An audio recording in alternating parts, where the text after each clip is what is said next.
నమస్తే, నేను సిరి. ఆంధ్రప్రదేశ్లో ఎన్నికలు జరిగిన తర్వాత అయితే వైసీపీకి ఎన్ని స్థానాలు వచ్చాయో మనం చూసామైతే గతంలో ఎంతవరకు అధికారంలో ఉన్నారు, ఎలా ఉన్నారు, ఎంతమంది ఉన్నారు ఎమ్మెల్యేలు మనం చూసామైతే ఎక్కడ ఎటు సైడ్ అధికారం ఉంటే అటు సైడ్ అయితే మొగ్గు చూపడం కామనే. అయితే ఇక్కడ మరి వైసీపీని నిర్వీర్యం చేయడానికి మరి కూటమి ప్రభుత్వం ఎవరైతే బయటకు వస్తున్న నేతల్ని పంచుకుంటున్నారా లేదా, అసలు పంచుకుంటే మరి వీళ్ళకి వచ్చే లాభం ఏంటి అనేది కూడా ఒక ప్రశ్నగా మారింది. మరి దీనికి సంబంధించి మరిన్ని విషయాల్ని మనకు అందజేయడానికి ఈరోజు మనతో పాటు ఉన్నారు ప్రముఖ రాజకీయ విశ్లేషకులు రాజా సప్పసాని గారు. నమస్కారం సార్. సార్, ఇప్పుడు చూస్తుంటే వైసీపీ అసలు జనాలు వద్దనుకున్న పార్టీలాగా అయిపోయింది ఇప్పుడు. ఎందుకంటే కేవలం 11 స్థానాలకే పరిమితం చేశారు జనాలు. అయితే దీనికి ముందు అందులో ఎంతమంది నేతలు ఉన్నారో మనకు తెలుసు. అయితే అధికారం ఎటు ఉంటే అటు సైడ్ మొగ్గు చూపడం వెరీ కామన్. ఇప్పుడు మరి కూటమి ప్రభుత్వం వీళ్ళని లోపలికి ఆహ్వానిస్తుందా లేదా, ఒకవేళ ఆహ్వానిస్తే వీళ్ళకి వచ్చేది ఏంటి? మొత్తానికి అంటే గతంలో చూసినట్టయితే తెలుగుదేశం నాయకుడు ఎవరైతే ఉన్నారో చంద్రబాబు నాయుడు గారు, వైసీపీ నుంచి వచ్చే వాళ్ళకి డోర్స్ క్లోజ్ అన్నట్టుగా ఒక వార్త కూడా మనం విన్నాం. మరి వీళ్ళు ఇప్పుడు ఈ 3 పార్టీలు వీళ్ళని పంచుకుంటున్నాయా లేదా, అసలు ఏం జరుగుతుంది సార్? ఇప్పుడు ఒకటి వాస్తవం అయితే మన కళ్ళ ముందు కనిపిస్తున్న దృశ్యం, ప్రతిరోజు వైసీపీ పార్టీ నుంచి కీలకమైన నాయకులు అవును ఏదో ఒక పార్టీలోకి చేరికల గురించి మన వార్తలు వింటూనే ఉన్నాం.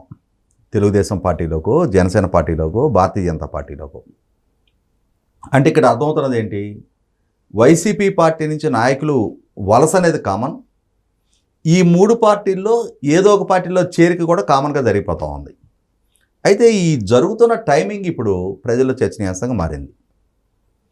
మొన్న మే 13 ఎన్నికకి ముందు పార్టీలు మారిన వాళ్ళు ఉన్నారు. అంటే ప్రజల్లో వస్తున్న మార్పుని కనిపెట్టి జగన్మోహన్ రెడ్డి గారితో 5 సంవత్సరాల పాటు ప్రయాణం చేసిన తర్వాత ఆయనతోటి అంటే ఆ పార్టీలో గుర్తింపు కలిగిన స్థాయిలో ఉన్న నాయకులే చాలామంది ఎన్నికలకు ముందే ఈ పార్టీలో ఫిరాయించారు. ప్రధానంగా తెలుగుదేశం పార్టీలోకి ఎక్కువగా ఫిరాయించడం జరిగింది. ఇటువంటి అంటే ఎన్నికలకు ముందు ఫిరాయించిన నేపథ్యాన్ని చూసాం. కానీ ఎన్నికలు జరిగి ఫలితాలు విడుదలయ్యి ఫలితాలు ఎన్డీఏ కూటమికి అనుకూలంగా వచ్చి వైసీపీ ఘోర ఓటమి ఎదుర్కొన్న తర్వాత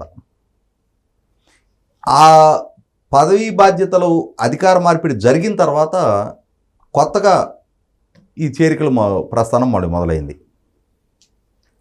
ఇప్పుడు ఈ పార్టీలు ఈ చేర్చుకోవాల్సిన అవసరం ఉందా అనేది ఖచ్చితంగా ప్రజల్లో చర్చ జరుగుతున్నది అయితే వాస్తవమే.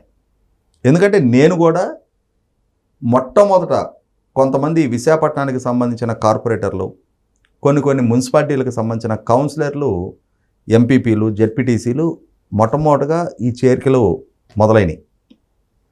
నేను ఒక శాటిలైట్ ఛానల్ లైవ్లోనే చెప్పాను. నిన్నగాక మొన్న ఎన్నికలు జరిగినాయి. ఆ ఎన్నికలలో ఇప్పుడు ఈ చేరుతున్న వాళ్ళందరూ వైసీపీలో ఉన్నవాళ్లే.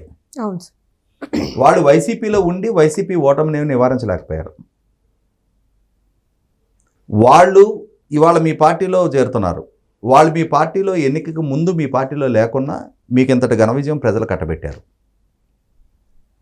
కాబట్టి ఆ పార్టీలో ఉండి దాని ఓటమిని నివారించలేకపోయారు. ఈ పార్టీలో వాళ్ళు లేకున్నా మీకు విజయం దక్కింది. మీకు వీళ్ళ అవసరం ఏంటి? ప్రజలు మీకు అండగా నిలబడ్డారు. ప్రజలు మీకు అధికారం కట్టబెట్టారు. ఆ ప్రజల కోణంలో మీరు రాజకీయం చేయండి. ఆ ప్రజలను నమ్మి రాజకీయం చేయండి. ఈ ఫిరాయింపుల సంస్కృతిని ప్రోత్సహించొద్దు అని చెప్పని నేను చెప్పడం జరిగింది. ఇక్కడ కొన్ని చారిత్రక పరిణామాలను బట్టి కూడా మనం కొంత గుణపాఠం నేర్చుకోవాల్సిన అవసరం ఉంటుంది. అంటే రాజకీయంగా సుదీర్ఘకాలం పార్టీలు నిర్వహిస్తా, సుదీర్ఘకాలంగా ఎన్నికలలో పోరాటం చేస్తూ, సుదీర్ఘ అనుభవం ఉన్న నాయకులకి మనం చెప్తే కానీ తెలుసుకోలేరా అంటే ఖచ్చితంగా చెప్పాల్సిన బాధ్యత మనకైతే ఉంది. ఇవాళ పవన్ కళ్యాణ్ గారు 2019 ఎన్నికల్లో వారు స్వయంగా వారు పోటీ చేసిన 2 స్థానాల్లో ఓడిపోయారు. వారి సోదరుడు నాగబాబు గారు నరసాపురంలో ఎంపీగా పోటీ చేసి ఓడిపోయారు. ఆ పార్టీ నుంచి ఒకే ఒక్క శాసనసభ్యుడు నెగ్గితే ఆ శాసనసభ్యుడు కూడా అధికార వైసీపీ పార్టీలో ఫిరాయించితే అసలు ఈ పార్టీ ఇక బతికి బట్టకడుతుందా అని చెప్పని రాజకీయ విమర్శలు ఎక్కుపెట్టారు. అసలు పవన్ కళ్యాణ్ గారు ఈ పార్టీ ప్రస్థానాన్ని కొనసాగించగలుగుతారా లేదా అని. కానీ 5 ఏళ్ళు గడిచేటప్పటికి ప్రజలు ఏ విధమైన ఆశీర్వాదం ఇచ్చారు? ఒకనాడు ఆయన పోటీ చేసిన 2 స్థానాలను ఓడించిన అదే ప్రజలు 5 సంవత్సరాల తర్వాత జరిగిన 2024 ఎన్నికల్లో అదే పవన్ కళ్యాణ్ గారిని, అదే పార్టీని తాను పోటీ చేసిన 21 అసెంబ్లీ స్థానాల్లో 21కి నెగ్గించారు కదా. అవును సార్. తాము పోటీ చేసిన కూటమిని 175 స్థానాల్లో కూటమి పోటీ చేస్తే 164 స్థానాల్లో నెగ్గించారు కదా. మరి తాను పోటీ చేసిన 2 ఎంపీ స్థానాల్లో నెగ్గించారు కదా. 100% స్ట్రైక్ రేట్. ఒకరోజు 99% ఓటమి, ఇవాళ 100% విజయం. ప్రజలు ఆ రోజు వద్దనుకున్నారు, ఇవాళ కావాలి అనుకున్నారు. అంతమంది నిర్ణేతలు ఇక్కడ ప్రజలు. కాబట్టి ఆ రోజు జనసేన పార్టీకి అంటే ఈ నాయకులు జనసేన పార్టీకి ఆ రోజు ఓటమి కలిగిలా, నాయకులు ఇవాళ జనసేన పార్టీని నెగ్గిలా. ఆ రోజు ఓడించింది ప్రజలు, ఇవాళ నెగ్గించింది ప్రజలు. నాయకులు నిమిత్త మాత్రులు అంతే. ప్రజలు ఒక నిర్ణయానికి వస్తే టికెట్ ఎవరికి ఇస్తే వాళ్ళు నెగ్గారు. ప్రజలు ఒక నిర్ణయానికి వస్తే టికెట్ ఎవరికి ఇస్తే వాళ్ళు ఓడారు. అటువంటప్పుడు ఈ నాయకులు ఆ పార్టీ నుంచి ఈ పార్టీలోకి మారటం, ఈ పార్టీ నుంచి ఆ పార్టీలోకి మారటం వల్ల, నాయకుల మార్పు చేర్పుల వల్ల పార్టీల బలాబలాల్లో పెద్దగా మార్పు చేర్పులు వస్తాయని చెప్పని నాకైతే నమ్మకం లేదు. నేను సుదీర్ఘకాలంగా చాలా ఎన్నికలు చూస్తున్నా. చాలా సీనియర్ నాయకులు అనుకున్న వాళ్ళు, సుదీర్ఘ నేపథ్యం ఉన్నవాళ్ళు, చాలాసార్లు చట్టసభలకు ఎన్నికైన వాళ్ళు కూడా ప్రజలు ఒక్కసారి కాదు అనుకుంటే ఎన్నికల తీర్పులో బొక్కబార్లా పడిన వాళ్ళు ఉన్నారు.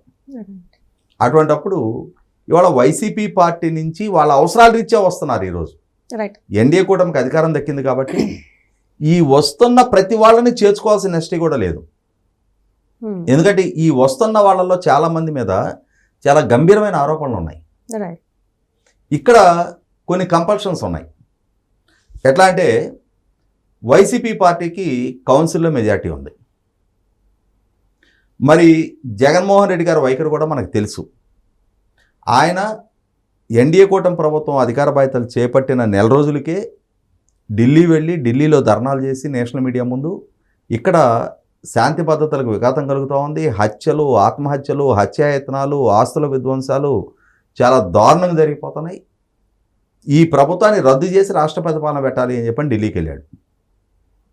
అదే సందర్భంలో ఎన్నికల ఫలితాలు రాగానే ఆయన కౌన్సిల్ సభ్యులందరినీ పిలిచి మీటింగ్ పెట్టి, అసెంబ్లీలో మనకు బలం లేదు కానీ కౌన్సిల్లో మనకు బలం ఉంది, మీరే నా బలం బలగం, మీరు ఈ ప్రభుత్వాన్ని అడ్డుకోవాలి అని చెప్పని వాళ్ళకి సందేశం ఇవ్వడం జరిగింది. అంటే ఏంటంటే గతంలో 3 రాజధానుల నిర్ణయం ఆయన తీసుకున్నప్పుడు ఆ రోజు టీడీపీకి మెజార్టీ ఉండి కౌన్సిల్లో 3 రాజధానుల ప్రతిపాదనని తిరస్కరించింది కౌన్సిల్. అదేవిధంగా ఇప్పుడు జగన్మోహన్ రెడ్డి గారు కూడా తనకి కౌన్సిల్లో ఉన్న మెజార్టీని అడ్డం పెట్టుకొని ప్రభుత్వ బిజినెస్ని అడ్డుకునే ప్రయత్నం చేస్తారు. ప్రస్తుతానికైతే చేయలేదు, కానీ భవిష్యత్తులో చేయడానికి ఆస్కారం ఉంది. ఈ నేపథ్యంలో కౌన్సిల్లో జగన్మోహన్ రెడ్డి గారి ఆట సాగనివ్వకుండా ఉండాలి అని అంటే ఖచ్చితంగా జగన్మోహన్ రెడ్డి గారిని కౌన్సిల్లో నిర్వీర్యం చేయాలి. ఆ సందర్భంగా ఇప్పుడు జగన్మోహన్ రెడ్డి గారి పార్టీ నుంచి ఎమ్మెల్సీలు అధికార కూటమి వైపు వస్తే వాళ్ళని తీసుకోవడంలో తప్పులేదు, అవసరం ప్రభుత్వానికి. లేకుంటే జగన్మోహన్ రెడ్డి గారు లాంటి ఒక విధ్వంసకర ఆలోచన చేసే నాయకుడు ప్రభుత్వ బిజినెస్ని ఖచ్చితంగా ప్రతిబంధకాలు కల్పించే ప్రయత్నం చేస్తాడు. కాబట్టి కౌన్సిల్లో మెజార్టీ సాధించుకోవడం అనేది ప్రభుత్వానికి అవసరం రీత్యా కౌన్సిల్ సభ్యులు కనుక ఈ కూటమిలో చేరటానికి వస్తే వాళ్ళని తీసుకోవడంలో తప్పట్టాల్సిన అవసరం లేదు. అదే సందర్భంలో 3 రాజ్యసభ సభ్యులు వైసీపీతో విభేదించి బయటకు వచ్చారు. అందులో తెలుగుదేశం పార్టీలోకి 2 చేరటం, వాళ్ళు ఆ ఎంపీ పదవులకు రాజీనామా చేసి తెలుగుదేశంలో చేరారు. ఉప ఎన్నికల్లో తెలుగుదేశం పార్టీ కూడా వాళ్ళని మళ్ళీ తిరిగి పోటీ చేయించింది. ఇక్కడ కూడా ఒక కంపల్షనే. ఎందుకంటే తెలుగుదేశం పార్టీ పుట్టి ఈ 42 సంవత్సరాల చరిత్రలో first time in the history రాజ్యసభలో తెలుగుదేశం పార్టీకి ప్రాతినిధ్యం లేని పరిస్థితి.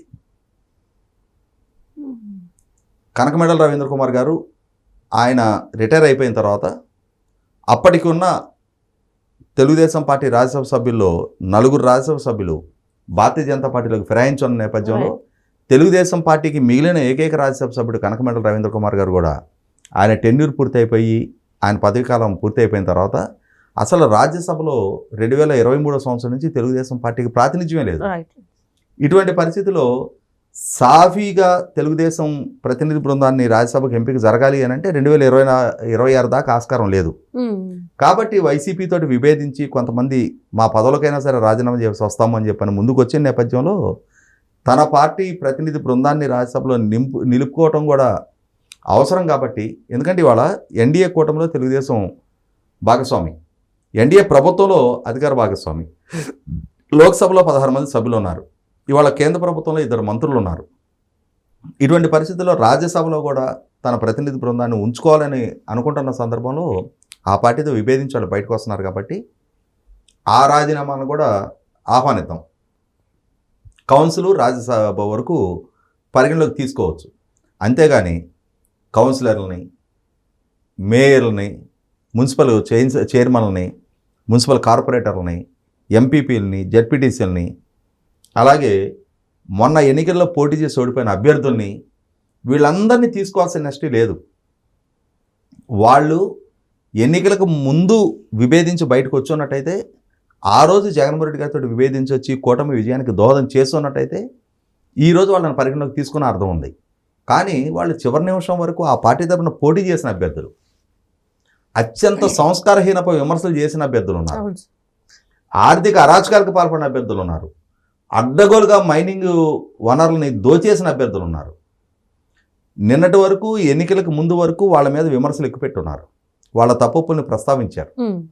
వాళ్ళు ఈ విధమైన దోపిడీకి పాల్పడుతున్నారు అని చెప్పని సూటిపోటి విమర్శలు ఎక్కుపెట్టారు వాళ్ళ మీద. ఇవాళ వాళ్ళని తీసుకుని ఏం సందేశం ఇస్తూ ఉన్నారు? ఇక్కడ జనసేన పార్టీలో పొన్నూరు మాజీ శాసనసభ్యుడు, తర్వాత మన గుంటూరు పార్లమెంట్కి పోటీ చేసిన కిలార్ రోసయ్య జాయిన్ అవడం జరిగింది. ఇదే కిలార్ రోసయ్య పొన్నూరు నియోజకవర్గం చేబ్రోలు మండలంలో 700 ఎకరాల్లో అక్రమ మైనింగ్కి పాల్పడ్డాడు అని చెప్పని, గ్రావెల్ క్వారీయింగ్కి పాల్పడ్డాడు అని చెప్పని, 2100 కోట్ల రూపాయల అక్రమ గ్రావెల్ తరలింపుకి బాధ్యుడు అని చెప్పని ఇవాళ పొన్నూరు శాసనసభ్యుడిగా ఎన్నికైన ధూళిపాల నరేంద్ర కుమార్ గారు చాలా తీవ్ర ఆరోపణలతోటి పోరాటం చేయడం జరిగింది ఆయన మీద. ఆయన తప్పుల్ని ఎస్టాబ్లిష్ చేస్తూ కూడా మైనింగ్ అధికారుల ముందు రుజువు చేయడం కూడా జరిగింది. ఈ సందర్భంగా జరిగిన ఘర్షణల్లో నరేంద్ర గారి కారు కూడా బద్దలు కొట్టారు. నరేంద్ర గారితో పాటుగా ధర్నాలో పాల్గొన్న బండారు వంశీకృష్ణ అని చెప్పని తెలుగుత అధికార ప్రతినిధి, అతని చెయ్యి కూడా విరిగి రాడ్డేసి ఆపరేషన్ చేయాల్సి వచ్చింది. మరి ఇంత సుదీర్ఘ పోరాటం చేసిన నాయకుడు ఇవాళ ఎన్నికలకు ముందు తమ ప్రత్యర్థిగా పోటీ చేసి వాళ్ళ ఎన్నికలు పూర్తయి తాము అధికారంలోకి రాగానే ఇవాళ వచ్చి మళ్ళీ తమ కూటమి పార్టీలోనే చేరుంటే మరి అతని మీద పోరాటం చేసిన శ్రేణులు ఏమనుకోవాలి?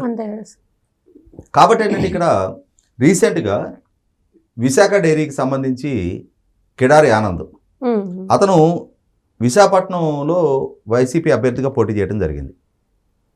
అతనే ఎన్డీఏ కూటమి అభ్యర్థుల ఓటమికి మిగిలిన జిల్లాలో ఉన్న వైసీపీ అభ్యర్థులు కూడా ఆర్థిక సహకారం అందించినట్టుగా మన వార్తలు వింటూ వచ్చాం.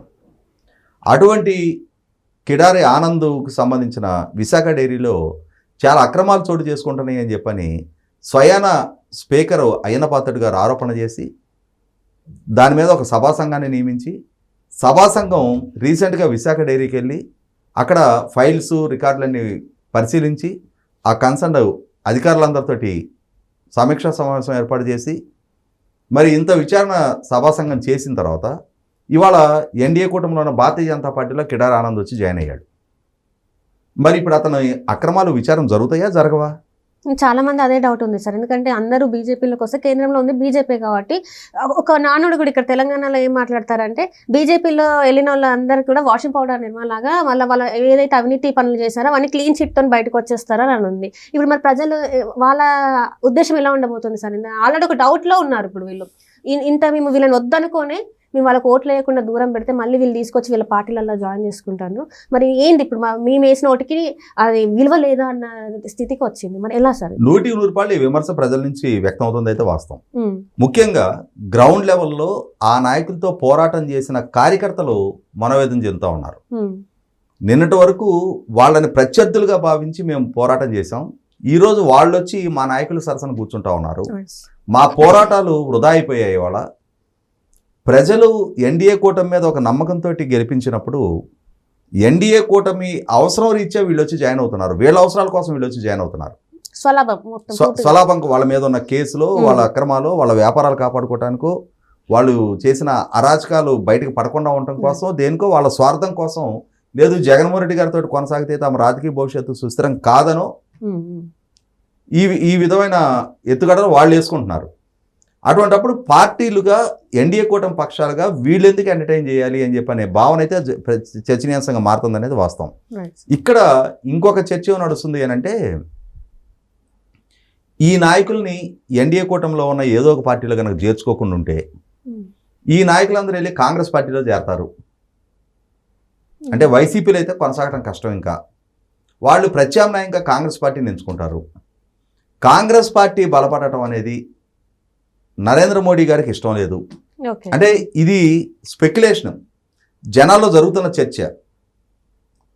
కన్ఫర్మ్డ్గా నరేంద్ర మోడీ గారు నీకు చెప్పారంటే నా దగ్గర సాక్ష్యం లేదు, కానీ ప్రజల్లో జరుగుతున్న చర్చ కాంగ్రెస్ పార్టీ బలపడటం అనేది నరేంద్ర మోడీ గారికి ఇష్టం లేదు. అందువల్ల నరేంద్ర మోడీ గారు కాంగ్రెస్ పార్టీని బలపడనివ్వకుండా మీ 3 పార్టీలు ఏదో ఒక పార్టీలో మీరు అకామిడేట్ చేసుకుంటూ ఉండండి. వైసీపీ నిర్వీర్యం అవటంతో పాటుగా కాంగ్రెస్ పార్టీ కూడా బలపడకూడదు అని చెప్పని నరేంద్ర మోడీ గారు తీసుకున్న నిర్ణయానికి అనుగుణంగానే ఇవాళ ఈ 3 పార్టీలు సమన్వయంతో ఏదో పార్టీలో చేర్చుకునే ప్రయత్నం చేస్తున్నారు అంటున్నారు. అయితే ఇక్కడ ఇంకొక వాదన కూడా ఏమొస్తుంది అంటే, ఫర్ ఎగ్జాంపుల్ జగ్గేపేట నియోజకవర్గం, అక్కడ 2014లో శ్రీరామ్ తాతయ్య గారు గెలిచారు సామ్నేని ఉదయభాను గారి మీద. 2019లో శ్రీరామ్ తాతయ్య గారి మీద సామ్నేని ఉదయభాను గారు గెలిచారు. 2024 ఎన్నికల్లో మళ్ళీ తిరిగి శ్రీరామ్ తాతయ్య గారు సామ్నేని ఉదయభాను గారి మీద గెలిచారు. ఇప్పుడు అదే సామ్నేని ఉదయభాను గారు జనసేన పార్టీ. మరి ఇప్పుడు తెలుగుదేశం జనసేన మిత్రపక్షాలుగా ఉన్న నేపథ్యంలో రేపు రాబోయే 2029 ఎన్నికల్లో ఏ పార్టీ నాయకుడికి ప్రాధాన్యత ఇస్తారు అనేది చర్చ జరుగుతూ ఉంది. ఇక్కడ ఎన్డీఏ కూటమి పక్షాల నుంచి వస్తున్న సమాచారం ఏంటి అంటే 2029 ఎన్నికల నాటికి నియోజకవర్గాల పునర్వ్యవస్థీకరణ జరిగి ఇంకొక 50 అసెంబ్లీ నియోజకవర్గాలు అదనంగా పెరుగుతాయి. అదనంగా పెరిగినప్పుడు ఈ కొత్తగా వచ్చిన నాయకుల్ని ఆ నియోజకవర్గాల్లో అకామిడేట్ చేస్తామని చెప్తున్నారు.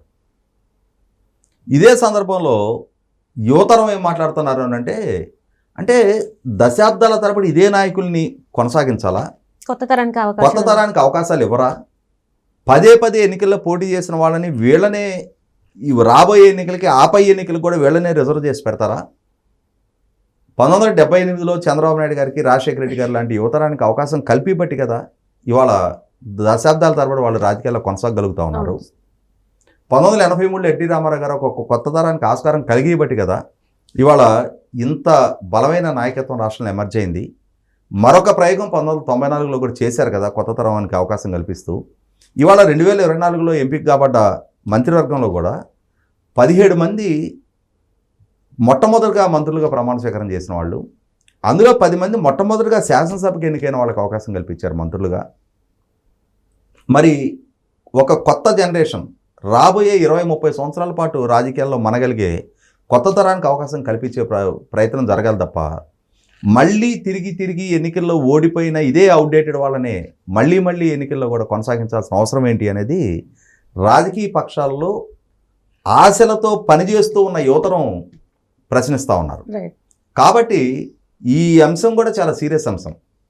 ఇవాళ కళ్ళ ముందు కొత్తగా పదవి బాధ్యతలు చేజిక్కించుకొని సమర్థంగా పనిచేస్తున్న యువతరం ప్రతినిధులు మంత్రివర్గంలో కనిపిస్తూ ఉన్నారు. 17 మంది మొట్టమొదటిగా మంత్రులుగా బాధ్యతలు దక్కించుకున్నారు. 10 మంది మొట్టమొదటిగా శాసనసభకి ఎన్నికే మంత్రులుగా బాధ్యతలు చేపట్టారు. పవన్ కళ్యాణ్ గారు మొట్టమొదటిగా ఎన్నికయ్యారు.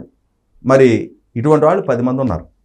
వాసంశెట్టి సుభాష్, కొండపల్లి శ్రీనివాసు, నారా లోకేష్, వీళ్ళంతా యంగ్స్టర్స్ మొట్టమొదటిసారి శాసనసభకి ఎన్నికే మంత్రులుగా అవకాశాలు దక్కించుకున్నారు. మరి కొత్త జనరేషను యువతకి భవిష్యత్తులో కూడా అవకాశం ఇవ్వాలి కదా. ఎక్కడో దగ్గర ఆ మార్పు బిగిన్ కావాలి కదా. ఆ కొత్త జనరేషన్కి ఆ మార్గం సుగమం చేస్తూ యువతకు అవకాశం కల్పిస్తామని ప్రతి ఎన్నికల్లో ఒక స్లోగన్గా ఎన్నికలకు ముందు అది వినిపిస్తూ ఉన్నారు కదా. ఆచరణపూర్వకంగా కూడా అమల్లోకి రావాలి అని అంటే ఫ్రెష్ బ్లడ్, కొత్త తరం, సమాజం పట్ల బాధ్యతతోటి ఉమ్. కొత్త తరం అంటే ఏమవుతుందంటే సహజంగానే నాయకుల పిల్లలు ఒక ఆ. పెద్ద కార్పొరేట్ వాళ్ళు కోట్ల రూపాయలు ఖర్చు పెట్టే వాళ్ళే వస్తున్నారు తప్ప ప్రజలతోటి మమేకం అయి ఉండి సమాజం కింది పట్ల స్థాయి నుంచి అవగాహన వచ్చిన ఉండి వాళ్ళు లేరు. సమాజం పట్ల అవగాహన ఉండి ప్రజా సమస్యల పట్ల పోరాడగలిగి స్పందించగలిగి కమ్యూనికేట్ చేయగలిగే అంటే విషయ పరిజ్ఞానం వాగ్దాటితో కూడి పోరాటతత్వం ప్రదర్శించగలిగి అన్నిటికన్నా ముఖ్యంగా పార్టీల పట్ల లాయల్టీ ఉండే నాయకులకు అవకాశం ఇవ్వాలనేది ఆ పార్టీ శ్రేణుల నుంచి కూడా వస్తున్న డిమాండ్. కానీ ఇప్పుడు లాయల్టీ అనేది ఎక్కడ ఉంది సార్? ఏ పార్టీలో నాయకులలో అవును. కొంతమంది మాత్రమే ఉన్నారు. ఇంకొంతమంది నిజంగా ఇందాక మీరు చెప్పినట్టు వాళ్ళ స్వలాభాల కోసం పక్క పార్టీలు ఏ పార్టీ అధికారంలో ఉంటే ఆ పార్టీలోకి వెళ్తున్నారు. ఇంకా కాబట్టి loyalty వీటిని అనేది అన్నింటి పరిగణలోకి తీసుకొని ఎన్డీఏ కూటమి పార్టీలు కూడా ఈ వలస పక్షులని ప్రోత్సహించడం కన్నా కొత్త వాళ్ళని సొంత మనుషుల్ని సామర్థ్యం ప్రాతిపదికగా లాయల్టీ ప్రాతిపదికగా అంటే రాజకీయాల్లో అవకాశం కల్పిస్తే ఎవరైనా రుజువు చేసుకోగలుగుతారనేది చాలా సందర్భాల్లో చాలామంది నాయకుల విషయంలో రుజువైన నేపథ్యంలో ఆ దిశగా అడుగులేస్తారని ఆశిద్దాం. Right sir, right. Thank you so much sir.